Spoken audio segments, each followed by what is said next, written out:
Women are fit to be president. No, I think that needs more context.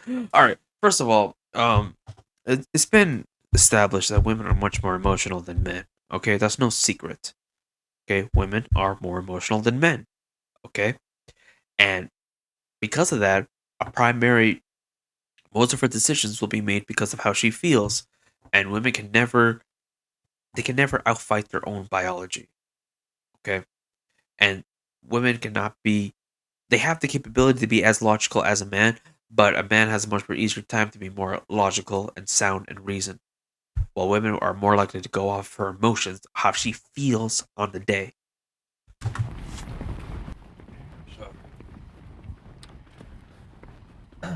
I mean, really, this is a no-brainer for me. Yeah, I think that this is, I expected this to be unanimous, but I think this will probably be the biggest agreement amongst the group today. I think that anyone who's born in America above the age of 35 that's not a felon, you can be president. Right, and I think a lot of times in these conversations we focus on the differences between men and women, but just based off of studies, men and women are very similar creatures. I mean, we're the same species, we think the same on most levels, and to say that a woman can't do the same job as a man, to me, is completely regressive. Now, I consider myself an anti-feminist today, but this is the type of question that I would be a feminist for 50 years ago. To me, it should be a unanimous thing stepping forward, but I look forward to hearing what they have to say.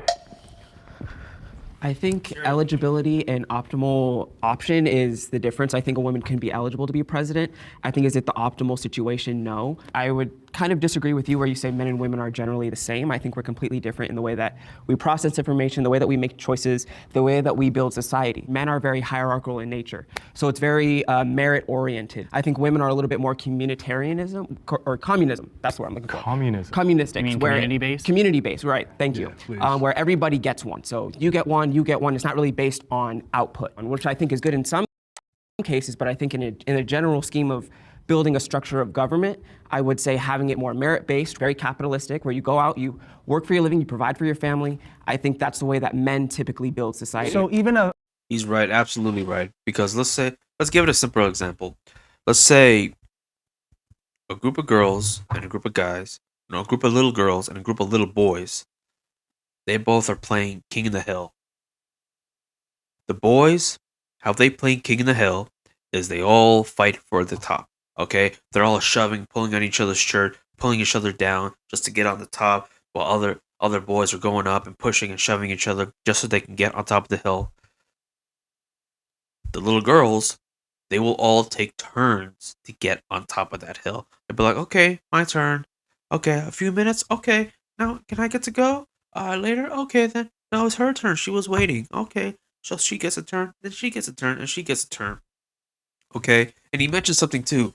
Is that, communism sounds good on paper, but not really well in practice. There needs to be a hierarchy in things, okay? In a society, there needs to be a hierarchy. There needs to be a high class and a low class, okay? There needs to be wealthy and there needs to be a poor class, okay? They can't all be egalitarian. They can't all be equal.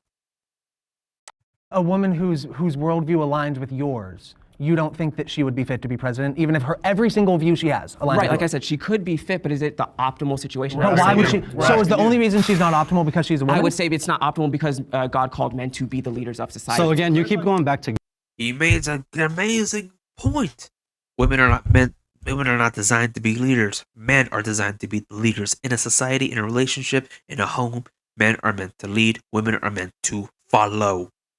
That is the role that God has put based upon them. That is why they've been put on this world to do. And to deviate from that is to go against the will of God.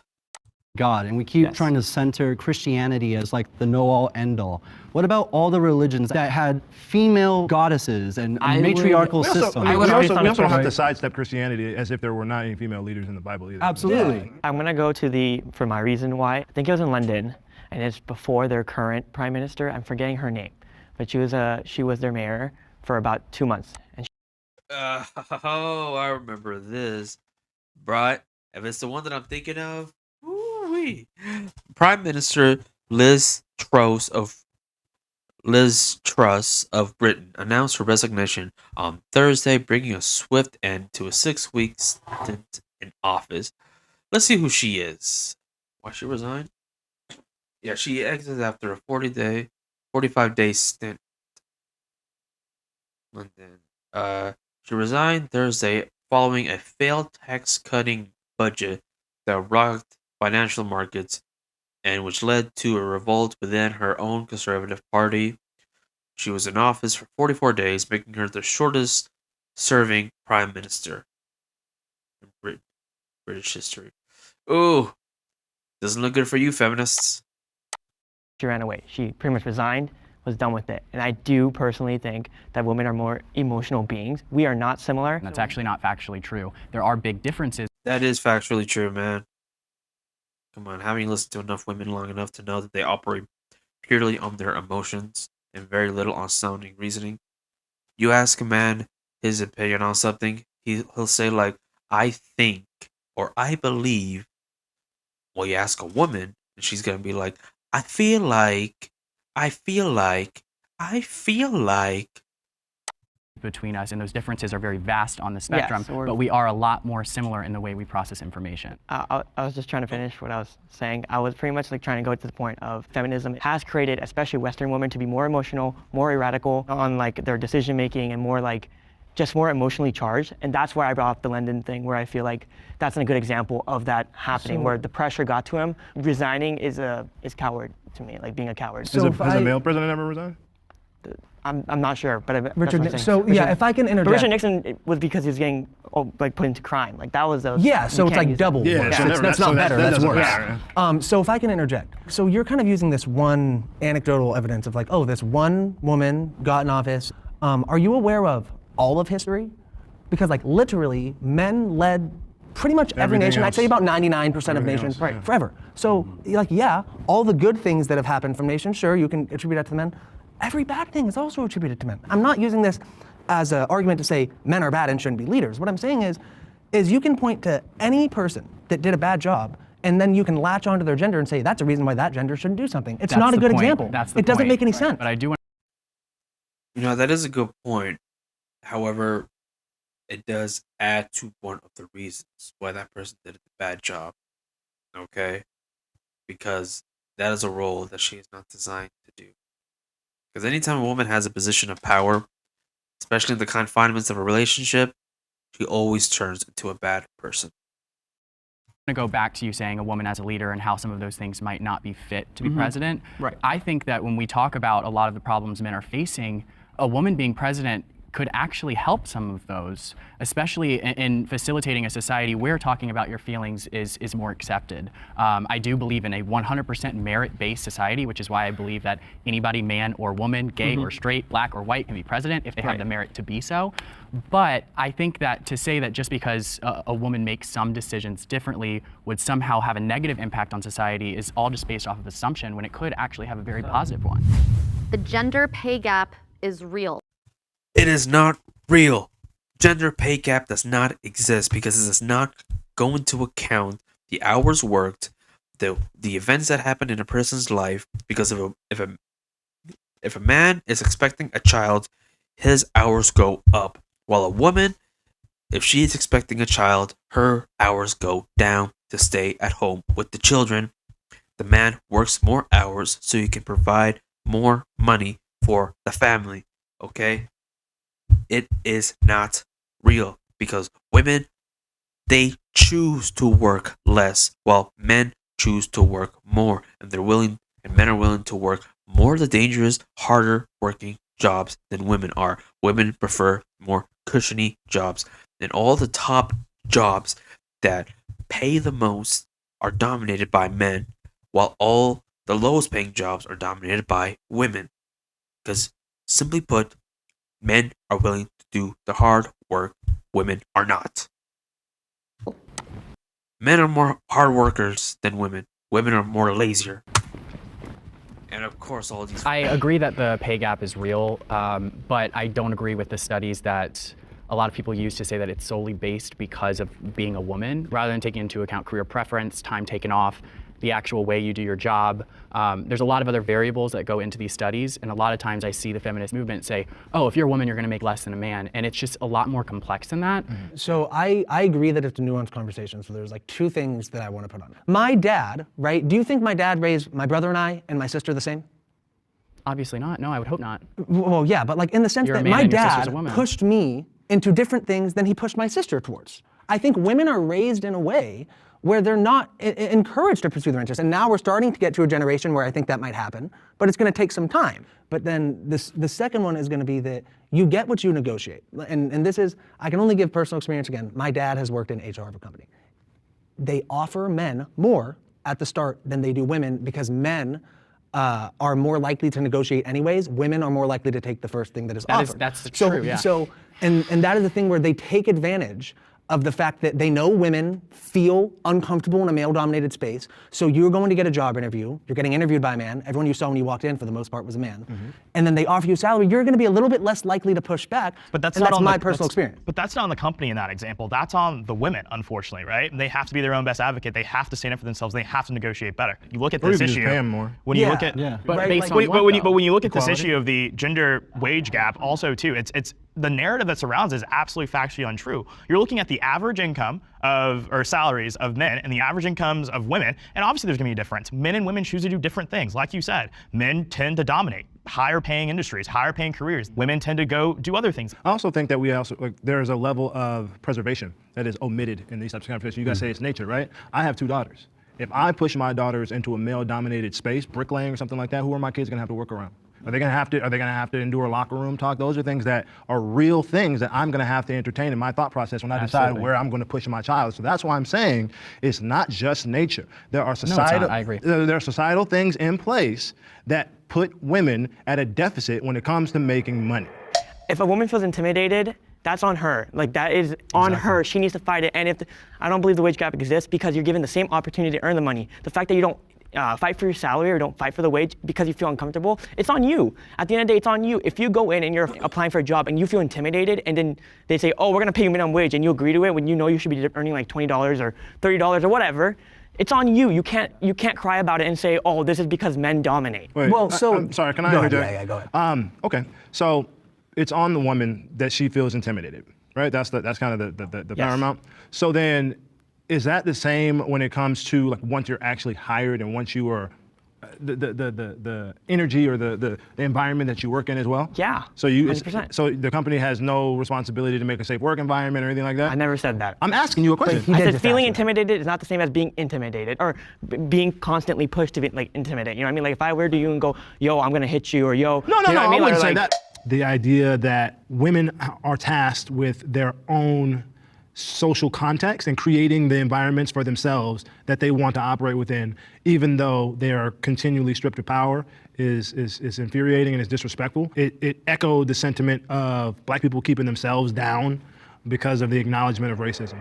I think we'd all agree, teachers, nurses, medical professionals, objectively important jobs for the fabric of in society. the United States. And it's we just and a we coincidence? clearly undervalue these industries that are women dominant. Do you think that that's just a coincidence? No, where I would agree with you is I do think that teachers and nurses should make more money, but that doesn't factor into the point that there is a pay gap, because if a man goes to be a teacher, he's still going to get paid the same amount as a woman. All right, So it let's doesn't take a really job. matter. Let's take a job Exactly. where men and women both participate. Like World Cup's going on right now. Look at the U.S. American Oh my men's team gosh. and the The women's men's team. team is also significantly more skilled than the women's team and brings in a bigger and more audience. people watch Skilled it. how? More people They watch play it. this- Do you think people that play in the But they don't- WNBA should be making the same thing as NBA they- players? I exactly. don't But they think should be getting the NBA same or share. WNBA players should be same- making That's more That's than not my question. teachers. That's not my and question. nurses. In 2022, women are not victims. But yet we live in a society that glorifies being a victim, glorifies being oppressed, glorifies people feeling bad for you, when honestly, all it does is, again, it provides another disservice to the people that are these so-called victims. Yo, this guy is so based, man. I love it, man. I haven't always understood consent in intimate relationships. What? You haven't understood consent? Look, that just, if you don't understand consent in intimate relationships, that means that you need a severe education on social conditioning, okay?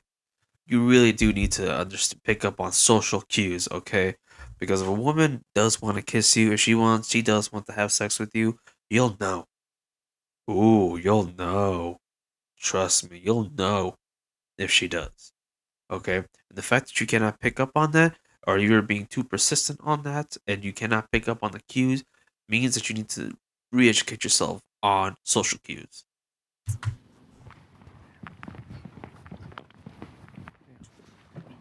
One of the problems is consent is not always clearly communicated, and I think that's one of the things that. Oh, and also, just to add on, before I cut this guy off, is that the way that consent works with a woman is that it's very. The way that because I said earlier that you'll know, it's more of a feeling and it's more of a deeper understanding of how humans communicate on a much more indirect level. Because women will never, if ever, directly say, "Hey, you're cute, let's go have sex." I don't think I've really ever seen a woman in the context of like reality and not outside some kind of adult video. I don't think I've ever seen a woman just strictly go up to a man and be like, "Hey, let's go have some sex."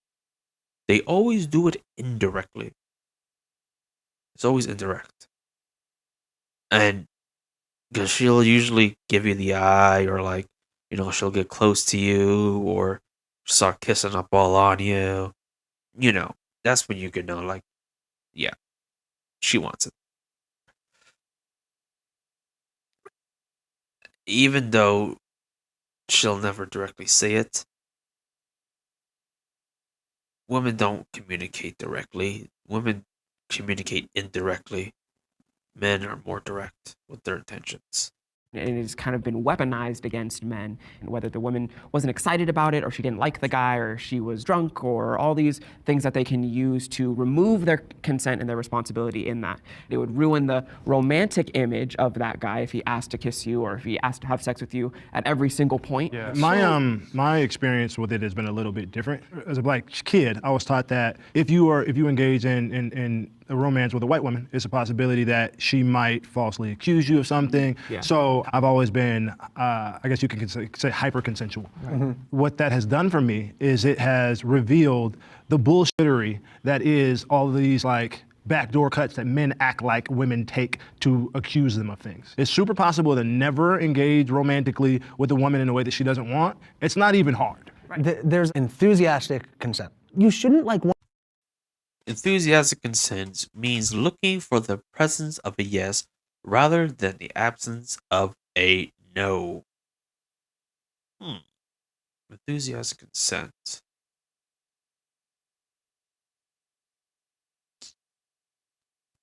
So either she gives you a fuck yes or a no. She either has to give you a fuck yes or a no. There's no in between. There's not a maybe. That's a no. There's not a sure. That's a no. She's like, fuck yeah. That's a yes.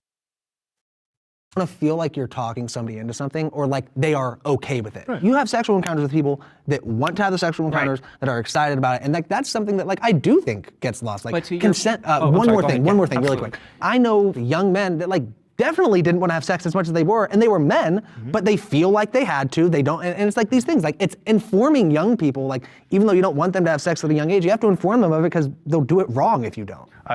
It's baked into our culture, from the music that we listen to. It's in porn. It's a dominating culture. When you go into a relationship, these are the things that you see, so you try to enact on that. Consent doesn't make you any less of a man. Consent is really creating the safety for the other person to mutually just be down for it.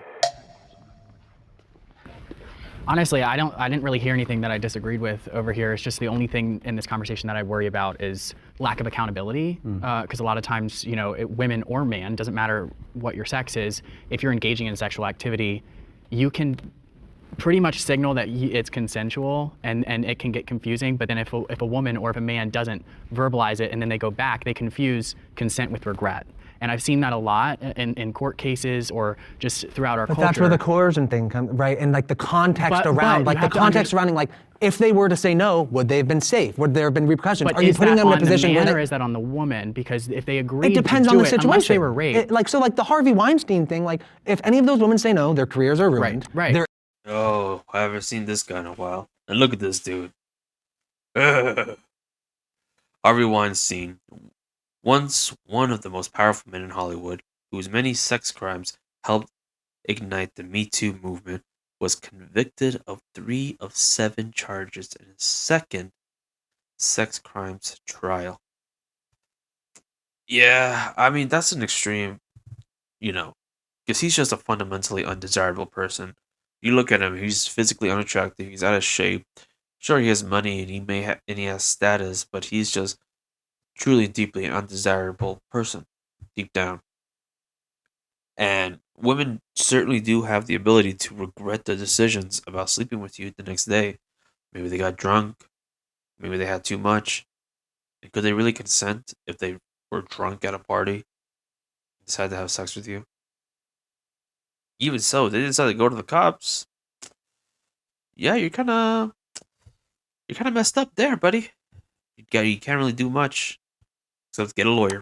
in danger And because they're that is like, so totally it's the understandable. context. I don't think that false accusations, especially for sexual assault, are anywhere near as common as people are want to make them out acting to like be. they are, And I think the much bigger problem in day-to-day life is the that's consent issue, not the false accusation. That's undermining it though, because you guys Undermining haven't what? gone Undermining through what? it. Saying that that is okay is No, why not. said That's that? I'm what, not saying Why it's said that? okay. I'm saying So that I in think- terms I- of what's a bigger issue that we need to worry about. I think there are some nuanced issues that you have to pick a side, and I'm picking women not getting raped over men not getting falsely accused. but that isn't. I don't think that you well, have I to think decide those for aren't that, mutually though. exclusive, and it's a shame that we live in a world that's so black and white that you can't balance the interest of those who are victims, true victims, and also those who are falsely accused. One false allegation of rape, sexual assault discredits a lot of other real ones in people's eyes. It ruins the lives of people who are true victims of getting their cases heard in a fair and positive light. I think what we're all circling around is that what we need in our society is comprehensive sexual education. Yeah. And I think the topic of consent needs to be just as important as the topic of protection. You probably would if men got raped more.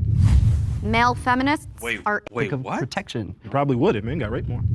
To be just as important as sexual education. Yeah. And I think the topic of consent needs to be just as important as the topic of protection. You probably would if men got raped more. What? That would not help anything at all. You're starting to lose me, buddy. I thought you were cool, but not so much.